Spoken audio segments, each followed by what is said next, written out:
Hi, hello, welcome to Spell Day. We're covering a spell every single day of the year from the 5e PHB +3. Those +3 spells are homebrew spells. We're at +1 at the moment. You can get back in the playlist to find it. Today's spell is Magic Circle. I think this demon's a wimp. He's lost his mind. You wanna lay on the pentagram? Here we go. You're out of your mind. Rock and roll, buckaroo. Third level Abjuration, casting time of 1 minute, range of 10 feet, components of roll somatic material, holy water, or powdered silver and iron worth at least 100 gold pieces, which the spell consumes. Duration, 1 hour. You create a 10-foot radius, 20-foot tall cylinder of magical energy centered on a point on the ground that you can see within range. Glowing runes appear wherever the cylinder intersects with the floor or other surface. Choose one or more of the following types of creatures: celestials, elementals, fae, fiends, or undead. The circle affects a creature of the chosen type in the following ways. The creature can't willingly enter the cylinder by non-magical means. If the creature tries to use teleportation or interplanar travel to do so, it must first succeed on a charisma saving throw. The creature has disadvantage on attack rolls against targets within the cylinder. Targets within the cylinder can't be charmed, frightened, or possessed by the creature. When you cast the spell, you can elect to cause its magic to operate in the reverse direction, preventing a creature of the specified type from leaving the cylinder and protecting targets outside of it. At higher levels, when you cast a spell using a spell slot of 4th level or higher, the duration increases by 1 hour for each slot level above 3rd.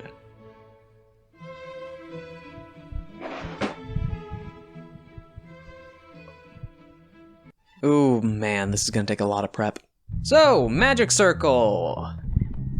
That consumption of material components really hurts. Cheaper compared to some other spells, but on even preparing this, is it worth it? Yes, you can choose some of these types, and especially if you're fighting these creatures, it'd be great. However, 10-foot radius and 20-foot tall cylinder, is it too much to work with? All right, in the general sense, where I see this used the most is in trapping something. Or you've conjured something, you've summoned something, you've managed to get something to appear through whatever spell means, and you already had the circle prepped to be inverted, so they're trapped on the inside. Because if you're doing the outside option, I guess if you have, because it takes a minute to cast, that's the big issue. If this took an action, I believe I would see this used a lot more often, and the material component wouldn't be that bad for it. I mean, being able to just cast it and prep it on a big battlefield, the reason it's not that is because, let's say you're fighting in the Hells. Oh man, this would be so broken, especially at 3rd level. Nice upcast feature though, and how it just increases the duration by an hour. Kinda wished it was longer. You know?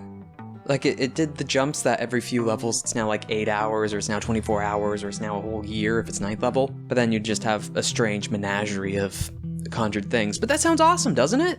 It's nice that it's not concentration, but just, God, the amount of times I could see this being used. Again, some nice bonuses.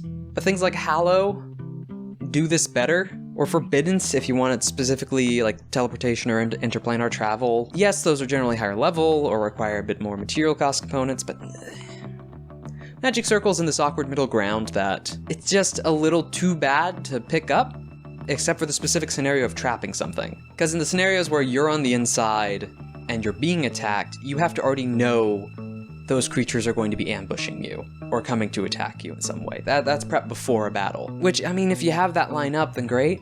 But again, I just recommend Hallow. And then the trapped scenario, which is where I see it come up the most often, is when they're wanting to trap a specific creature, either after you've conjured it, and I've seen some GMs interpret the interplanar travel as even when a conjuration spell ends. So you summon it, you put it into the general area of Magic Circle where that's being cast, Magic Circle's cast, you drop your spell in concentration, the creature is still there because it didn't make the charisma save to go back. Now what happens after, I've had it that as long as the circle's up, then they're stuck there. I've also had it that they don't follow that and they do still go back anyway because it's the spell bringing them here, not their own efforts. So depending on how that's ruled, you could still have that like entire collection of conjured creatures. Then again, unless you have multiple people casting this on rotation, even an upcast is not long enough to hold more than one creature, not even for a full day. So really you'd want to trap it to question it or use some other spells or objects on it or to harvest it in some way. And then there's the idea of giving you buffs against these creatures, but there's other spells that give you these similar defenses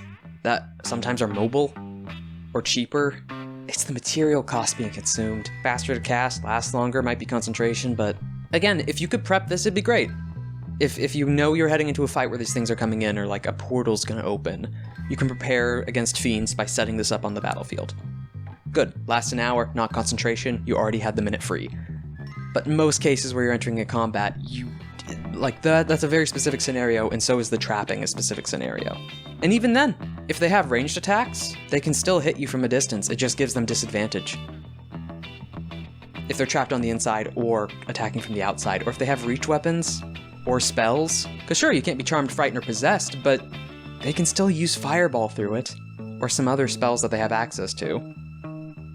Just not using those effects. 3 out of 10. It's still got its use case scenario, and it's really good for that use case scenario, and depending on how you rule the interplanar travel and conjuration spells. But then again, why would you need... It's still so specific. And even then, there's other spells that can do the more generalist things a bit better. Yeah, 3 out of 10.